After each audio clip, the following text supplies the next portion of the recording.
Hi guys and welcome back to JK exam cracker और मैं हूं अंकुश ठाकुर। एंड गाइस आज मैं आपके लिए लेकर आया हूं आपके इंडियन इकोनॉमी में से कुछ क्वेश्चन। आप इन क्वेश्चंस को देखिए और ट्राई कीजिए इनको आंसर्स करने की, बिकॉज लास्ट ईयर मैंने एग्जाम में देखा था, लास्ट जो एग्जाम हुआ जेके पीएसए का, कि बच्चों की इकोनॉमी बहुत ज़्यादा वीक थी। सो आपकी इकोनॉमी को बूस्ट करने के लिए मैं कुछ इकोनॉमी के क्वेश्चंस लेकर आया हूं। अगर आपका रेस्पॉन्स इस वीडियो पे सही रहा तो आगे भी आपको इंडियन इकोनॉमी पर वीडियोस मिलती रहेंगी। साथ ही साथ गाइज मैं धीरे धीरे चीज़ों को आप तक डेली बेसिस पर पहुंचाने की कोशिश कर रहा हूं। जल्द ही हम लोग जो हैं लाइव जो है क्लास कंडक्ट करने वाले हैं। अब थोड़ा डिसाइड करेंगे कब होगा। So guys keep supporting, keep loving, share this video with your friends. And last video के लिए आप लोगों का बहुत बहुत धन्यवाद। आप लोगों की सपोर्ट के जो है बहुत ज़्यादा सपोर्ट देखने को मिली एंड आप लोगों की तरफ से प्यार भी बहुत ज़्यादा देखने को मिला। तो चलिए guys without wasting our time हम लोग स्टार्ट करते हैं आज की क्लास। और आज की क्लास का पहला क्वेश्चन आपकी स्क्रीन पर आपको दिखाया जा रहा है। आपके लिए जो पहला क्वेश्चन है दैट इज, देखिए सिंपल से क्वेश्चंस में लेकर आया हूं। कोई मतलब ऐसे क्वेश्चन नहीं है जिसको आप डाउट क्लियर कर सको या आपके दिमाग में कोई ऐसा डाउट होगा। हाँ डाउट है तो कोई नहीं, उसको क्लियर करते जाओ साथ साथ में। बाकी जब इंडियन इकोनॉमी आप पढ़ोगे हमारे साथ तो आप डेफिनेटली आंसर्स करने के काबिल बन जाओगे दोस्तों। तो चलिए सिंपल सा क्वेश्चन यहां पर है कि national development council was set up in, कौन से साल में अब हमने जो है नेशनल डेवलपमेंट काउंसिल को बनाया था। योर ऑप्शंस आर 1948, 1950, 1951 और 1952। तो गाइज राइट आंसर इसका क्या बनता है, दैट इज 1952। जैसे ही हमारा देश आजाद हुआ ना, तो देश को आजादी मिलने के बाद एक ऑर्गेनाइजेशन का बनना बहुत जरूरी था जो देश को संभालता।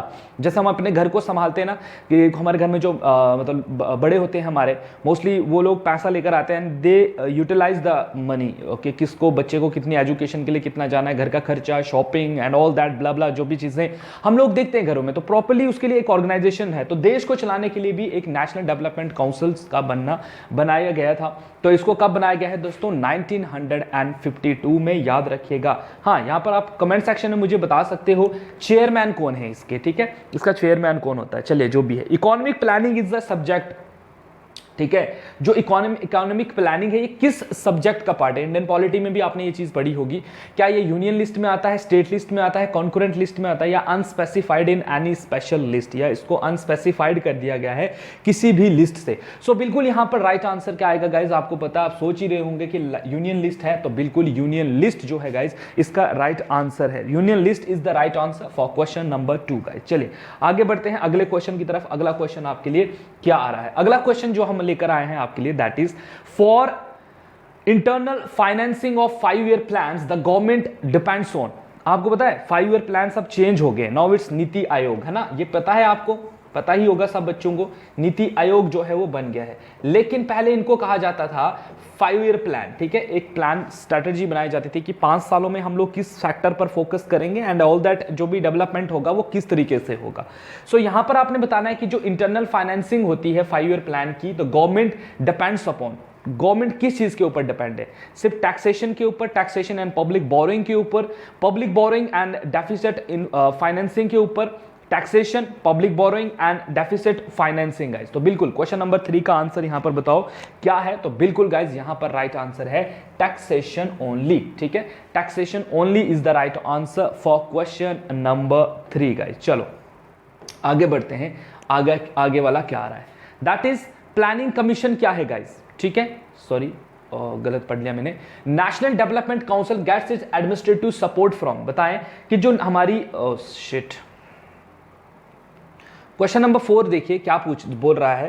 क्वेश्चन नंबर 4 आपसे बोल रहा है दैट नेशनल डेवलपमेंट काउंसिल जो है gets its administrative support from, इसको एडमिनिस्ट्रेटिव मतलब इसको एडमिनिस्ट्रेशन करने के लिए सपोर्ट कौन करता है। Option is planning commission, finance commission, administrative reforms commission या सरकारिया कमीशन गाइस। तो बिल्कुल यहां पर क्वेश्चन नंबर 4 का आंसर क्या बनेगा, आप बिल्कुल सही सोच रहे हो, planning commission is the right answer for question number 4 guys, ठीक है। प्लानिंग कमीशन इसके लिए जो है वो सारे काम देखती है। चलो आगे देखते हैं, एडमिनिस्ट्रेशन का काम प्लानिंग कमीशन का ही है। आगे बढ़े तो अगला क्वेश्चन आपके लिए आ रहा, question number 5, the 5 year plan now called as NITI Aayog of India intend to develop the country industrially through, कैसे करेगी वो? इंडस्ट्रियली करेगी, लेकिन कैसे? पब्लिक सेक्टर से, प्राइवेट सेक्टर से, public private joint and cooperative sector से, या increasing collaboration with non resident Indians के साथ गाइस। तो बिल्कुल काफी इंपॉर्टेंट सा क्वेश्चन ये बन रहा है। सो क्वेश्चन नंबर 5 का आंसर क्या बनेगा? बिल्कुल सही जवाब लोग सोच रहे हो, दैट इज सी, कि public private joint cooperative sectors को मिलाकर ही हम लोग जो है क्या कर सकते हैं गाइस? डेवलप कर सकते हैं कंट्री को इंडस्ट्रियली। ठीक है, इंडस्ट्री अगर हमने डेवलप करनी है तो। चलिए आगे बढ़ते हैं अगले क्वेश्चन की तरफ। देखो कितने सिंपल से और लॉजिक वाइज क्वेश्चन है। प्लानिंग कमीशन इज क्या है? एक मिनिस्ट्री है, गवर्नमेंट डिपार्टमेंट है, एडवाइजरी बॉडी है गाइस, या ऑटोनोमस कॉर्पोरेशन है ये? बताएं। तो बिल्कुल आप सही सोच रहे हैं, जो भी इसका आंसर बच्चे सोच रहे हैं, बस थोड़ा सा डाउट आपके माइंड में मुझे लगता होता है, लेकिन याद रखें planning commission is a advisory body है। ये क्या है? ये एक एडवाइजरी बॉडी है, ये कोई मिनिस्ट्री नहीं है, गवर्नमेंट डिपार्टमेंट नहीं है, इट्स एन एडवाइजरी बॉडी। ये एडवाइस देगी कि किस तरीके से क्या करना होता है। आगे बढ़ते हैं अगले क्वेश्चन की तरफ। अगला क्वेश्चन है question number 7, which of the following statement is correct? बताएं यहां पर कौन सा स्टेटमेंट करेक्ट है? Planning commission is a constitutional body, कहता है कि जो प्लानिंग कमीशन है वो कॉन्स्टिट्यूशनल बॉडी है। Prime minister is the chairman of the planning commission, बिल्कुल। Prime minister of planning is always necessarily the deputy chairman of the planning commission. The draft is prepared by the national development council. बताएं guys इनमें से सबसे statement कौन सा correct है? तो question number 7 का आंसर क्या होगा? सो बिल्कुल गाइस यहां पर क्या है, हमने अभी पढ़ा कि planning commission is not a constitutional body, it's a advisory body. ठीक है, एंड इसका एक ही बनता है सही, that is B, that prime minister is the chairman of the commission, that is planning commission के चेयरमैन यही होते हैं। ठीक है, so option B is the right answer for question number 7। Moving on to the next question, we have question number 8, and question number 8 क्या है? पढ़े जरा इसको आराम से एंड आंसर करें। That is principal reason why national economic planning is still being pursued in spite of embarrassing a market economy since 1991 is that a vast quantity of capital already deployed in the public sector need to be जो है उसको nurtured करने की जरूरत है, और the market economy is mainly confined to industry and commerce and central planning in agriculture is necessary, or it is a constitutional requirement. Yeah guys, option D, 5-year plans can continue to provide a long-term perspective to the economic in the market-friendly fashion. So what is the right answer for question number 8? ध्यान से पढ़ो and try to answer the question properly. ठीक है, तो question number 8 में आपने क्या बताना कि प्रिंसिपल रीजन क्या है कि why national economy planning is still being क्या है परस्यू की जाती है उसको, in spite of embarrassing a market economy. ठीक है, हम लोग मार्केट इकोनॉमी को नहीं एम्बैरेस कर रहे हैं, बल्कि हम लोग अभी भी जो है इकोनॉमिक प्लानिंग के ऊपर ही है। क्या रीजन है इसका? तो यहां पर क्वेश्चन नंबर 8 का आंसर क्या बनेगा? बिल्कुल डी, दैट 5-year प्लान जो है दोस्तों, ठीक है, 5-year plan can be continue to provide a long term perspective to the economy in the market friendly fashion. ठीक है, सो ये इसका राइट आंसर बनता है। हो सकता है 5-year प्लान पर आपसे क्वेश्चन ना पूछे बिकॉज अब ये एग्जिस्टेंस में नहीं है, but NITI Aayog is still there. ठीक है, चलें, take off stage in economy means जब इकोनॉमी में, ओह शिट, इकोनॉमी में जब भी दोस्तों, जब भी इकोनॉमी में हम कहते हैं टेक ऑफ हो गया, टेक ऑफ स्टेज है इकोनॉमी की, हम कहते हैं इकोनॉमी हमारी टेक ऑफ है, तो उसका क्या मतलब है? स्टेडी ग्रोथ बिगिंस हुई हमारी और इकोनॉमी स्टैग्नेंट है, economy is about to collapse है, या ऑल कंट्रोल्स और रिमूव्ड, या सारे जो कंट्रोल्स हैं उनको रिमूव कर दिया गया है। तो बिल्कुल यहां पर क्वेश्चन नंबर 9 का आंसर बनेगा option A, that is steady growth begins हो गई, हमारी ग्रोथ जो है वो स्टार्ट हो गई, स्टेडी ग्रोथ जो है हमारी स्टार्ट हो गई है। Try to answer the question and then नहीं पता चलता है स्क्रीन को आपने स्टॉप करना है एंड उसके बाद आपने आंसर्स को देना है गाइस। ठीक है, एंड आंसर देने के बाद फिर आप देखो कि आपका सही आंसर है या गलत आंसर है। ठीक है, चलो आगे बढ़ें दोस्तों क्वेश्चन नंबर 10 पर। Planning in India drives it's objective from, जो हमारे इंडिया में प्लानिंग का जो सिस्टम है इसको इसका जो ऑब्जेक्टिव, इसका जो मकसद है, हमें कहां से हम इसको लेकर चलते हैं? क्या ये फंडामेंटल राइट्स में मेंशन किया गया है? क्या ये directive principle of state policies में है, या फंडामेंटल ड्यूटीज में है, या गाइज ये हमारे प्रीएम्बल में है? तो क्वेश्चन नंबर 10 का आंसर क्या बनेगा? बिल्कुल सही जवाब। जो लोग यहां पर डीपीएसपीज के साथ जा रहे हैं, इंडियन पॉलिटी में भी हालांकि हमने इस चीज को डिस्कस किया है, ठीक है, उधर भी मैंने आपको ये चीजें, अगर आप directive principle of state policies को पढ़ो तो आपको वहां पर देखने को मिलता है कि इंडिया के लिए प्लानिंग कितनी जरूरी है दोस्तों, ठीक है, शाबाश। आगे बढ़ते हैं दोस्तों अगले क्वेश्चन की तरफ, और अगला क्वेश्चन आपके लिए है, दैट इज क्वेश्चन नंबर 11।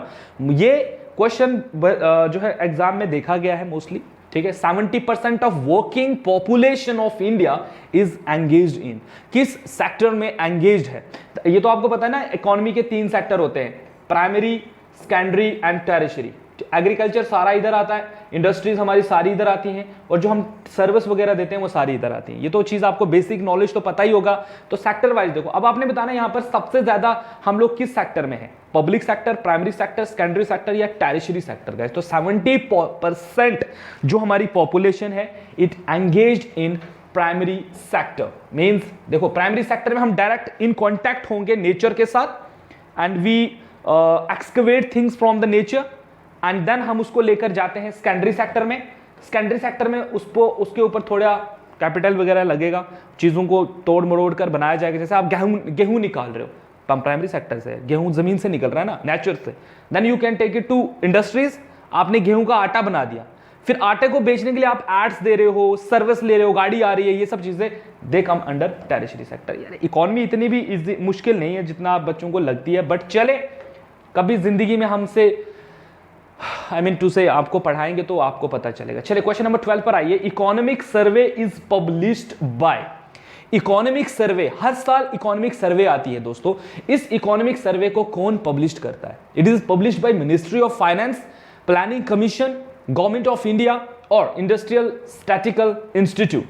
फटाफट क्वेश्चन नंबर 12 का आंसर बताएं। यहां पर क्वेश्चन नंबर 12 का आंसर क्या होगा? सो बिल्कुल गाइस, क्वेश्चन नंबर 12 का आंसर यहां पर होगा question number, option number A, that is ministry of finance is the right answer for question number 12 guys. ठीक है, मैं पानी पी लेता हूं थोड़ा सा। ओके, गिव मी अ सेक।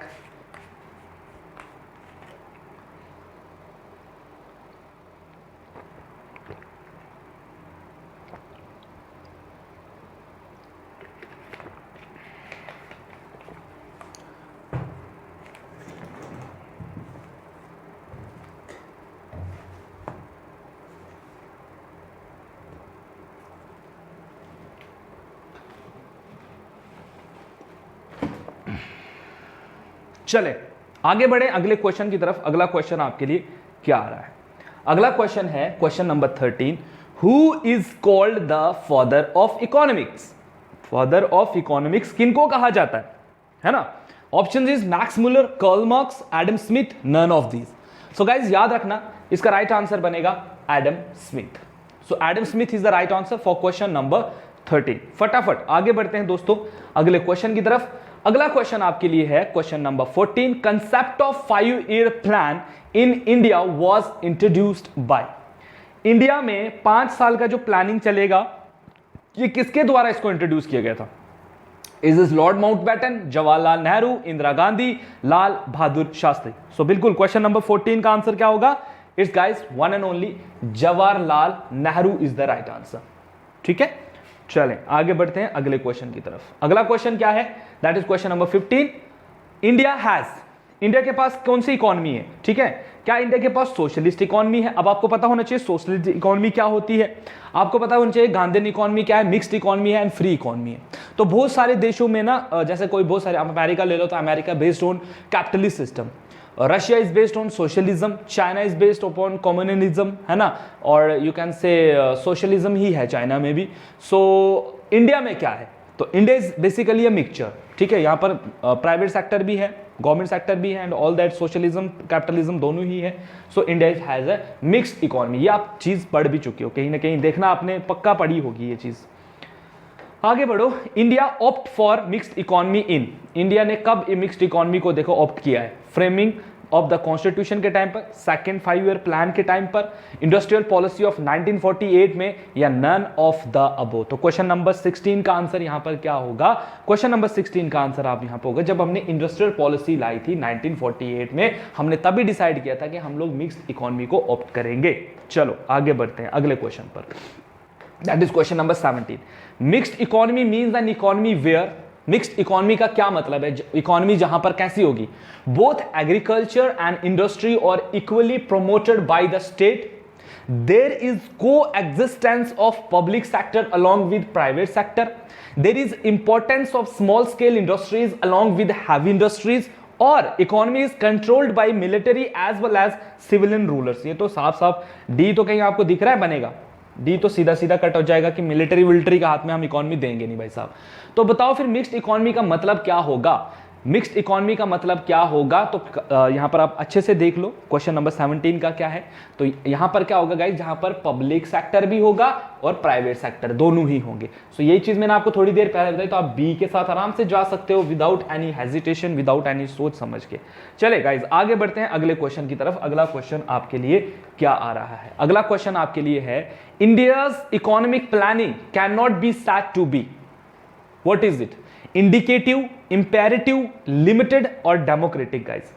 ठीक है, इंडियन इकोनॉमिक प्लानिंग को आप क्या नहीं कह सकते हो? इंडिकेटिव, इंपेरेटिव, लिमिटेड और डेमोक्रेटिक। बताएं, बिल्कुल सही सिंपल सा यहां पर क्वेश्चन का आंसर आपने देना है कि इसका राइट आंसर क्या होगा। तो क्वेश्चन नंबर 18 का राइट आंसर क्या होगा? हम इसको इंपेरेटिव नहीं कह सकते। Now write down in comment section that why we cannot say it's a imperative economy।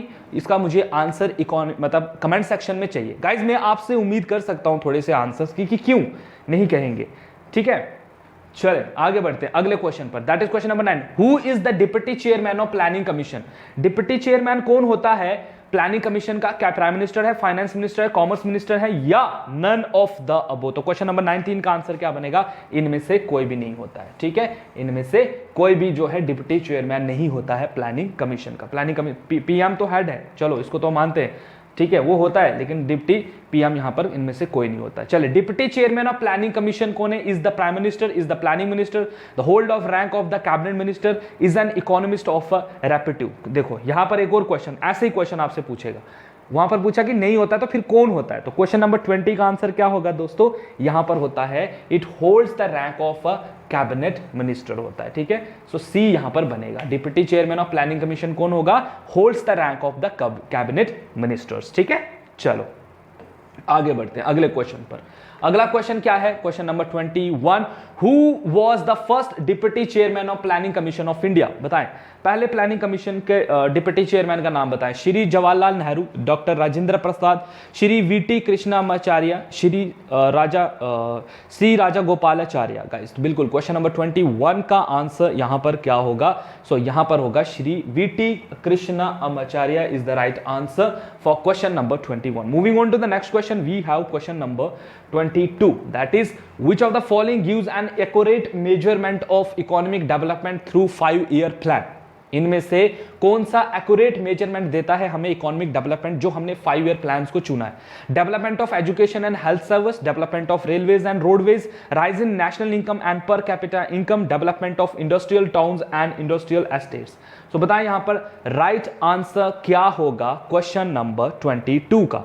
तो क्वेश्चन नंबर 22 का आंसर यहां पर है कि हम लोगों ने राइज किया है national income as per the capital income के थ्रू। ठीक है, पर कैपिटा इनकम को हमने बढ़ाया है। तो यही हमारा क्या है? इकोनॉमिक डेवलपमेंट है थ्रू 5 ईयर प्लान से।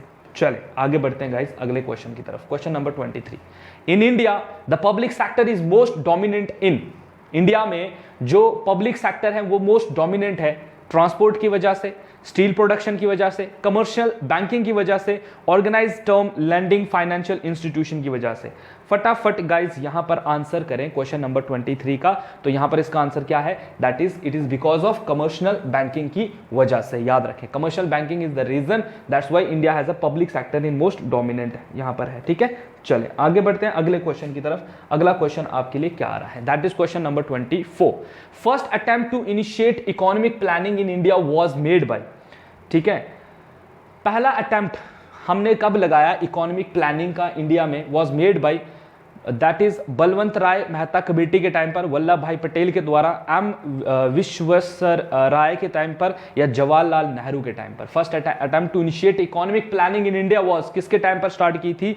सोचो मत, आंसर करो। तो बिल्कुल क्वेश्चन नंबर 24 का आंसर यहां पर क्या होगा? First attempt to initiate economic planning of India was made by its guys M Visvesvaraya is the right answer for question number 24। चले आगे बढ़े अगले क्वेश्चन की तरफ, that is question number 25। Decentralization system was recommended by, decentralization समझते हो? Power को बांटना among different organs of government, among different types of government, है ना, इसके बीच में।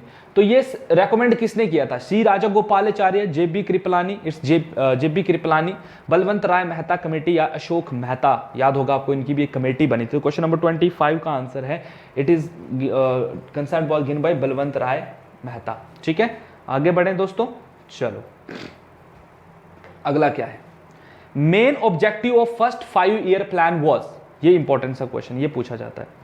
जब हमने पहली बार फर्स्ट 5 ईयर प्लान लाए थे तो हमारा मेन फोकस क्या था? Industrial growth, economic growth, development of agriculture including irrigation, power projects, या सेल्फ रिलायंस चाहते थे हम लोग। तो बिल्कुल क्वेश्चन नंबर 26 का आंसर यहां क्या बनेगा? इट्स सी। देखो गाइस, पहले फर्स्ट ईयर प्लान में हमने एग्रीकल्चर पर फोकस किया है, दूसरे पे हम लोग इंडस्ट्रीज पर आ गए थे, ठीक है, फेल हो गए थे, फिर हम मूव कर गए थे इधर एग्रीकल्चर पर। ठीक है, चले अगले बढ़े। Question number 27। India had a plan holiday, India had a plan holiday after China India war of 1962, after the draft of 1966। देखिए, इंडिया में प्लान हॉलीडे चल रहा था किसी टाइम पर, कब? जब हमारी चाइना के साथ वॉर हुई 62 में, क्या जब हम लोगों ने 1966 में यहाँ पर सूखा पड़ा था, after the liberation of Bengal from Bangladesh in 1971, जब लिबरेट किया हमने बांग्लादेश को 1971 में, after the India Pakistan war in 1965। So question number 27 का यहाँ पर क्या आंसर बनेगा? ऐसा हुआ था जब इंडिया में सूखा पड़ा था 1966 में गाइस। तो 60 B is the right answer for question number 27। चलिए आगे बढ़ते। तो गाइज यहां पर आ रहा है question number 28। Rolling plan was design for the period. यहां पर आपने बताना है कि रोलिंग प्लान का जो पीरियड था, इसकी डेट क्या थी? 1978 से लेकर 83, 1980 से 85, 85 से 90, या 74 से 97 गाइज। तो बिल्कुल यहां पर राइट आंसर क्या बनेगा क्वेश्चन नंबर 28 का? तो 28 का आंसर बनेगा गाइज 1978 से लेकर 83 के बीच में जो प्लान इंडिया में लगाया गया था, तब इसको रोलिंग प्लान कहा जाता है। चलिए आगे बढ़ते हैं अगले क्वेश्चन की तरफ। अगला क्वेश्चन आपके लिए क्या आ रहा है? That is question number 29। Strategy of rolling plan was adopted during the prime ministership of. उस टाइम पर प्राइम मिनिस्टर कौन थे जब रोलिंग प्लान इंडिया में इसको जो है अडॉप्ट किया गया था? ऑप्शन इज लाल बहादुर शास्त्री, इंदिरा गांधी, मोरारजी देसाई, या राजीव गांधी गाइस। तो उस टाइम पर कौन थे, ये चीज सोचने की जरूरत तो है नहीं, इसमें डायरेक्ट आंसर क्या बनेगा? Option C, that is Morarji Desai is the right answer for question number 29 guys. ठीक है, समझ आ गई? Very good. आगे बढ़ते हैं अगले क्वेश्चन की तरफ, that is question number 30। Rolling plan was a plan for. Rolling plan जो था गाइस, इसमें क्या, जैसे हमने देखा कि फर्स्ट 5 ईयर प्लान आए थे, उसमें 5 साल के लिए हमने सिलेक्ट किया था कि हाँ 5 साल रहेगा। तो रोलिंग प्लान में क्या बात की थी? क्या ये 1 ईयर का प्लान था, 3 ईयर का प्लान था, या गाइस ये 5 ईयर प्लान का था, या ये year two year based plan था? तो गाइस इसका राइट आंसर क्या है? That is 1 year plan. ठीक है, ये हर साल का प्लान था। ठीक है, प्लान हर 1 साल में इस प्लान को देखा जाएगा। तो रोलिंग प्लान के बारे में आपने पढ़ा ही होगा वैसे तो। देखिए और भी बहुत सारे प्लान हैं, तो उन्होंने प्लान्स के बारे में देखना एक बार यार प्लीज। क्वेश्चन नंबर 31 पर आइए। Basic feature of the rolling plan was that. उस टाइम पर बेसिक फीचर क्या था रोलिंग प्लान का?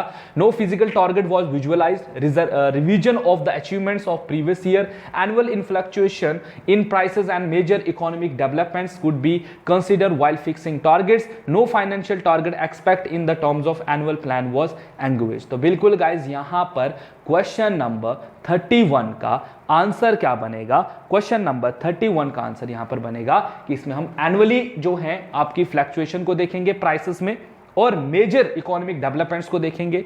ठीक है, could be consider while fixing target. जब हम टारगेट को फिक्स कर रहे होंगे तो हम कैसे को देखेंगे? हम बाकी चीजों का भी ध्यान जो है वो रखते रखेंगे। चलिए आगे बढ़ते हैं। Growth rate of agriculture production was negative इन। कब होगी नेगेटिव? तो इसमें सोचने वाली बात तो है नहीं। फर्स्ट 5 ईयर प्लान में हम एग्रीकल्चर पर आ रहे हैं। सेकंड जो हमारा प्लान था, सेकंड 5 ईयर प्लान, उसमें क्या हो गया दोस्तों, उसमें हुआ ये कि हम लोग शिफ्ट मार गए किस तरफ, इंडस्ट्रीज के बेस पर, और जब हम इंडस्ट्रीज पर चले गए तो हमने एग्रीकल्चर को छोड़ दिया, तो बिल्कुल यहां पर सेकंड प्लान बनेगा इसका आंसर। ठीक है, चले आगे बढ़ते हैं अगले क्वेश्चन की तरफ, और अगला क्वेश्चन आपके लिए आ रहा है question number 33, that is which of one of the following is the task of the planning commission. इनमें से टास्क क्या है प्लानिंग कमीशन का? क्या प्लानिंग कमीशन प्रिपरेशन करेगी कोई प्लान की, इंप्लीमेंटेशन करेगी उस प्लान को, फाइनेंस करेगी उस प्लान को, या guys both A and B करेगी? तो बिल्कुल यहां पर राइट आंसर क्या है क्वेश्चन नंबर 33 का? 33 का आंसर यहां पर बनेगा कि जो हमारा प्लानिंग कमीशन है इसका काम है कोई प्लान को प्रिपेयर करना। So preparation of the plan जो है वो कौन करेगी? हमारी प्लानिंग कमीशन करती है। ये चीज आपको पता ही है वैसे तो, बेसिक से क्वेश्चंस हैं थ्योरेटिकल पोर्शन में से। Who wrote the book planned economy for India? Planned economy for India किस ने लिखी हुई बुक है ये?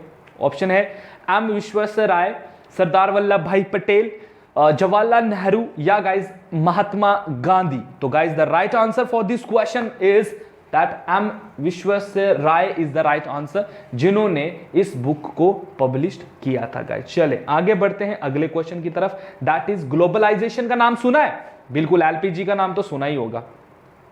घर में जो एलपीजी आती है वो नहीं है, इट्स एलपीजी रिफॉर्म्स आए थे। ठीक है, रिफॉर्म्स आए थे दोस्तों, एलपीजी रिफॉर्म्स आए थे, that is liberalization, privatization and globalization. तो इसमें बोल रहा है ये जो ग्लोबलाइजेशन है ना, तो हम कहते हैं कि हम इंडियन इकोनॉमी को जी ग्लोबलाइज कर देंगे, ग्लोबलाइजेशन कर देंगे इंडियन इकोनॉमी की। But what does globalisation actually means? क्या होता है globalisation? Stepping up external borrowings, establishing Indian business units abroad, या guys having minimum possible restriction on economic relation with other countries, या giving up programmes of import substitution. बताएं question number 35 का answer यहां पर क्या होगा? इंडियन इकोनॉमी को globalisation करने का मतलब क्या है? तो बिल्कुल ऑप्शन सी चुनो यार यहां पर, that is having minimum possible restriction लगाओ, जितना कम हो सके रिस्ट्रिक्शन लगाओ लोगों के ऊपर on economic relation with other countries के ऊपर। हम दूसरे कंट्रीज के साथ हो सके तो हमें जितना हो सके तो दूसरी कंट्रीज के साथ रहना चाहिए, है ना, ट्रेड रूट में इन्वेस्ट करो। Question number 36, contribution of agriculture to India's economy is. जो हमारा कंट्रीब्यूशन है एग्रीकल्चर का इंडियन इकोनॉमी में वो क्या हो रहा है? इंक्रीज हो रहा है, डिक्रीज हो रहा है, कांस्टेंट है, या नन ऑफ दीज? तो गाइस पहले हम लोग ना एग्रीकल्चर पर बहुत ही ज्यादा फोकस करते थे। Now our focus is shift, अब हम शिफ्ट हो चुके हैं सर्विस सेक्टर पर। सर्विसेज सेक्टर पर हम लोग आगे हैं, तो हमने शिफ्ट मारा है, तो इट मींस शिफ्ट मारेंगे तो क्या होगा? हम लोग डिक्रीज हो रहे हैं, तो decreasing is the right answer for question number 36। चले आगे बढ़ते हैं, आगे क्वेश्चन पर आते हैं, that is 37। Which of the following bodies finalize the 5 year plan proposal? 5 year plan proposal जो है ये कौन सी आपकी बॉडी है जो इसको फाइनलाइज करती है? Option is planning commission, union cabinet, union development council, ministry of planning. तो क्वेश्चन नंबर 37 का आंसर यहां पर क्या होगा? ये काम होता है एनडीसी का, that is national development council का काम ये होता है। चले आगे बढ़ते हैं अगले क्वेश्चन की तरफ, that is which one of the following is not with in the duties of planning commission? इनमें से प्लानिंग कमीशन की कौन सी ड्यूटी नहीं है? आराम से पढ़ो इन क्वेश्चन 4 ऑप्शंस को और फिर आंसर करो। वीडियो को पॉज करो, उसके बाद देखो, फिर आंसर करो इसको, इतनी जल्दी भी नहीं है। To define the stage of growth and suggest allocation of the resources, या to make an assignment of the materials, capital and human resources of the country, to determine the nature of machinery required for implementation of the plan proposal, to prepare the annual central budget guys। तो question number 38 का क्या answer बनेगा? ध्यान से, तो यहां पर right guys answer क्या बनेगा? अगर आपने डी को सिलेक्ट किया है कि वो हम प्रिपेयर करते हैं to the annual central budget, तो ये गलत ऑप्शन है। हाँ, मतलब इधर के हिसाब से गलत है, लेकिन अगर आप इसको चुन रहे हो तो ये आप सही हो। तो ये काम नहीं होता है, बाकी तीनों काम प्लानिंग कमीशन के फीचर्स में आता है, वो ड्यूटीज निभाती है, बस ये वाली ड्यूटी वो नहीं करती, ये उसका काम नहीं है। आगे बढ़ते हैं, basic difference between imperative and indicative planning is. देखिए गाइस, पहले तो आपको ये चीज पता होनी चाहिए कि इंडक्टिव क्या होता है और इंपैरेटिव इकोनॉमी क्या होती है। समझो इस चीज को, पहले मैं नहीं समझा रहा हूं, खुद से करो भाई साहब, हार्ड वर्क करना, ऐसा नहीं आपको सब चीजें मिलेंगी, ये चीजें आपका काम है पढ़ना। पढ़ो पहले, फिर आंसर करो इस क्वेश्चन का, ठीक है? सो ये मैं आपके लिए होमवर्क छोड़ के जा रहा हूं यहां पर, इसका आंसर मैं नहीं दूंगा, हाँ चलो आंसर दे देता हूं, बट पढ़ना आपका काम है। तो 39 का आंसर यहां पर क्या होगा, 39 का आंसर यहां पर होगा सी। सीधा सा मैं आंसर बता देता हूं इसका, क्या होगा कि डिफरेंस बिटवीन क्या, जब तक आप इंपैरेटिव और इंडेक्टिव प्लानिंग को नहीं समझोगे आपको ये चीज समझ नहीं आई। पहले इन दोनों को समझो, फिर देखना कि इनमें से आंसर क्या निकल के आता है, ठीक है। चलो आगे बढ़ते हैं अगले क्वेश्चन की तरफ। That is question number 40। आप बच्चे ना, मतलब आप लोगों को होमवर्क देना भी अपने लिए एक मुसीबत है, करते आप हो नहीं, ठीक है। ऐसे है कि सर जो करवाएंगे हम वही करेंगे, और फिर लास्ट में जब वो चीजें दिखती हैं एग्जाम में, फिर आप लोग परेशान हो जाते हो। सो गाइज अपने आप को रेडी रखा करो हर चीज के लिए कि मुझे क्या पढ़ना है। अगर मेरे सामने कुछ भी दिख रहा है मुझे, तो एटलीस्ट उसके ऊपर में रिसर्च तो करो। आपको बुक नहीं खोलनी है दोस्तों, you just on your mobile right these 2 names and search for it, बस इतना सा काम करना। किसी को मतलब रील्स वगैरह देखने से अच्छा है कि वो 2 मिनट इस पर भी काम कर ले। सो फोन का यूज करना भी सीखो, बहुत कुछ जानोगे इसमें। चलिए, क्लोज्ड इकोनॉमी का मतलब क्या होता है गाइस। देखो मैं कहता हूं कि ये मैं इधर हूं और ये मेरे चारों तरफ दीवार है, तो मैंने कहा था कि मैं क्लोज हो गया हूं, फंस गया हूं, स्ट्रक हो गया हूं। तो यहां ना तो मैं बाहर जा सकता हूं ना बाहर से कोई अंदर आ सकता है। तो क्या होगा यहां पर, तो इकोनॉमी क्लोज्ड क्या है, money supply is fully controlled होगी। यहां पर deficit financing takes place, only export takes place, neither export nor import takes place. तो इकोनॉमी के पॉइंट ऑफ से देख लो, अगर हम लोग कोई देश कहता है कि भाई साहब मेरी क्लोज्ड इकोनॉमी है, इकोनॉमी का मतलब, क्लोज्ड इकोनॉमी का मतलब होगा ना तो वहां से कोई चीज बाहर जाएगी और ना ही बाहर की चीज अंदर आएगी। ये फिलॉसफी थी किसी टाइम पर, ये चाइना इसको फॉलो करता था, लेकिन चाइना ने फिर ओपन डोर पॉलिसी खोली थी, एक ओपन डोर पॉलिसी लेकर आया था चाइना। एंड फिर चाइना ने कह दिया कि जिसने इन्वेस्ट करना है मेरी कंट्री में करो, क्योंकि उसके पास पॉपुलेशन थी, तो उसने फिर इन्वेस्ट करो। और आज चाइना देखो कहां से कहां पहुंच गया, सुपर पावर बनने वाला है चाइना। चलो question number 41, in which plan was growth rate target exceeded. हमारा ग्रोथ रेट टारगेट कौन से प्लान में एक्सीड हुआ था, जितना हमने पॉइंट लिया था कि भाई साहब इस पॉइंट तक हम अपनी इकोनॉमी ग्रोथ करेंगे, हम लोग इसको भी पार कर गए थे, हम लोग सरप्लस में आ गए थे, हम लोग सरप्लस में आ गए थे। तो ऐसा हमने किया है गाइस, कब, फर्स्ट ईयर प्लान में, ठीक है। फर्स्ट ईयर प्लान में हमारा फोकस किस पे था, एग्रीकल्चर पे था, ठीक है ना। तो एग्रीकल्चर पे हम लोग फोकस थे, हम लोग सरप्लस में थे, हमने वीट वगैरह जो है एक्सपोर्ट करना स्टार्ट कर दिया था दूसरे देशों को। लेकिन गलती ये हुई कि सेकंड ईयर में, सेकंड प्लान में हम लोग इंडस्ट्रीज पे शिफ्ट मार गए। तो सेकंड पे जब शिफ्ट मार के तो फिर हमको सट लगा, थोड़ा सा सेटबैक लगा, एंड देन फिर हम लोग एग्रीकल्चर की तरफ वापस आए। बट कोई नहीं, सीखता है इंसान ऐसे। चलिए स्लैक सेशन बताइए, इकोनॉमी का स्लैक सेशन कब होता है। 4 ऑप्शंस आपको दिखाई दे रहे हैं यहाँ पर, स्लैक सेशन क्या होता है, कब से कब तक। तो गाइस ऑप्शन है मार्च अप्रैल, सितंबर दिसंबर, जनवरी जून, फरवरी अप्रैल। तो इसको स्लैक सेशन कब होता है ये तो पढ़ा ही होगा आपने। सो जैन से लेकर जून के बीच में जो चल रहा होता है, we called it slack session guys, ठीक है। चले आगे बढ़ते हैं अगले क्वेश्चन की तरफ, that is 43, that is strategic aim of IRDP का क्या है। स्ट्रेटेजिक एम क्या है, क्या मकसद है RDP का, that is reduce employment, provide required inputs for increasing agriculture productivity, to provide more opportunities for rural employment and credit facility to concessional rate of interest, या none of these guys। तो बिल्कुल question number 43 का answer क्या बनेगा यहाँ पर, इसका answer बनेगा कि हम लोग प्रोवाइड करेंगे opportunities, rural unemployment and credit facility to concessional rate of interest के बेस पर। ये हमारा मेन मकसद था IRDP का। चले आगे बढ़ते। ऑपरेशन ब्लैक बोर्ड क्या है दोस्तों, ठीक है। ऑपरेशन ब्लैक बोर्ड क्या था, promoting adult literacy, providing education to urban slums dwellers, या opening of a new school specifically for female children, या providing primary education in educationally backward areas में। तो याद रखना ऑपरेशन ब्लैक बोर्ड था कि हम लोग अडल्ट लिटरेसी को बढ़ाएंगे, प्रमोट करेंगे हम अडल्ट लिटरेसी को, ठीक है। आगे बढ़ो। इन इंडिया, भारत में present trend of rapid urbanization is due to. देखो यहां पर आपके लिए, मेरे लिए क्वेश्चन है, मेरे को एग्जांपल ले लो इस क्वेश्चन में कि मैं भद्रवाह से, डोडा से जो है उठकर जम्मू आया हूं, क्यों, क्या रीजन है मेरा। तो इन 4 में से बताओ। पहला, in India represent trend of rapid urbanization, urbanization बहुत ज्यादा हो गई है, सिटी की तरफ लोग जो हैं वो ज्यादा आना स्टार्ट हो गए। क्यों, क्योंकि कहता है कि जो रूरल एरियाज हैं वहां पर अनएम्प्लॉयमेंट है, ठीक है, अपॉर्चुनिटीज नहीं है लोगों के पास, या यहाँ पर सिनेमा हॉल है, मूवी शूवी देख सकते हो, इलेक्ट्रॉनिक मीडिया यहाँ पर है, आप तब जा सकते हो। ब्रेकअप हो गया है जॉइंट फैमिली सिस्टम का, and abolition of zamindari system. तो ये तीनों मुझे नहीं लग रहे, ए मुझे लग रहा है मेरी तरफ से, तो बिल्कुल आप भी ए के साथ जा सकते हो। चलिए कॉज ऑफ इन्फ्लेशन बताइए। सबसे पहले इन्फ्लेशन क्या होता है, कीमतों का घटना और बढ़ना इज कॉल्ड इन्फ्लेशन। तो इन्फ्लेशन का कॉज क्या है, increase in money supply, fall in production, या increase in money supply and fall in production, या decrease in money supply and fall in production. तो बिल्कुल यहां पर आंसर बनेगा सी, हमारी मनी सप्लाई बढ़ती है और हमारी प्रोडक्शन जो है वो कम होती है। तो we called it, this is the cause of inflation guys. Types of inflation पढ़ लेना guys, galloping inflation, static inflation, बाकी चीजें जो भी इन्फ्लेशन है क्या होती है। Who among the following is most benefited from inflation, बताएं।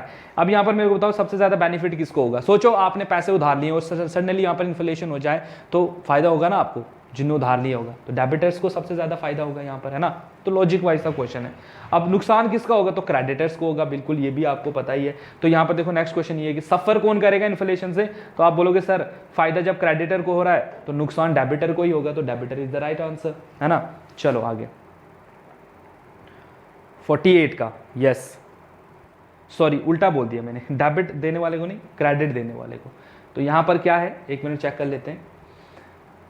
इसका आंसर तो आएगा ना जो डेबिट देगा, सॉरी जो क्रेडिट लेगा, क्रेडिटर जो है, विच of the following is most benefited from inflation. 47 का क्या बनेगा, तो बिल्कुल डेबिटर को जो है सबसे ज्यादा फायदा होगा। एंड गाइज जो सबसे ज्यादा जिसको नुकसान होगा यहाँ पर, सफर फ्रॉम मोस्ट इन्फ्लेशन, सफर जो होगा दैट इज क्रेडिटर, जिसने क्रेडिट दिया होगा, है ना। ये चीज है। सो एक में डेबिटर है, एक में क्रेडिटर है। आगे बढ़ते हैं अगले क्वेश्चन की तरफ, that is question number 49। Global competitiveness report published by, global competitive report कौन देता है, कॉम्पिटिटिवनेस रिपोर्ट कौन देता है, ये आपको पता होना चाहिए, बिकॉज इस पर क्वेश्चन पूछे जाते हैं रिपोर्ट्स वगैरह पे। तो गाइज ये देता है वर्ल्ड इकोनॉमिक फोरम, याद रखो, सीधा आंसर याद रखो। वर्ल्ड इकोनॉमिक फोरम कौन सी रिपोर्ट रिलीज करता है, that is global competitiveness report guys, ठीक है। चलो आगे बढ़ते हैं अगले क्वेश्चन की तरफ, that is guys which of the following is not included in the world bank group. World bank group में इनमें से कौन सी चीज नहीं आती है, तो आपने पढ़ा है इन सब, IRDA आता तो है, IDA भी है इसमें, MIG भी है, बट UNTCAD जो है ये इसका पार्ट नहीं है। It is kind of trade का आता है, ये अलग से पार्ट है, तो ये इसका पार्ट नहीं है दोस्तों, ठीक है।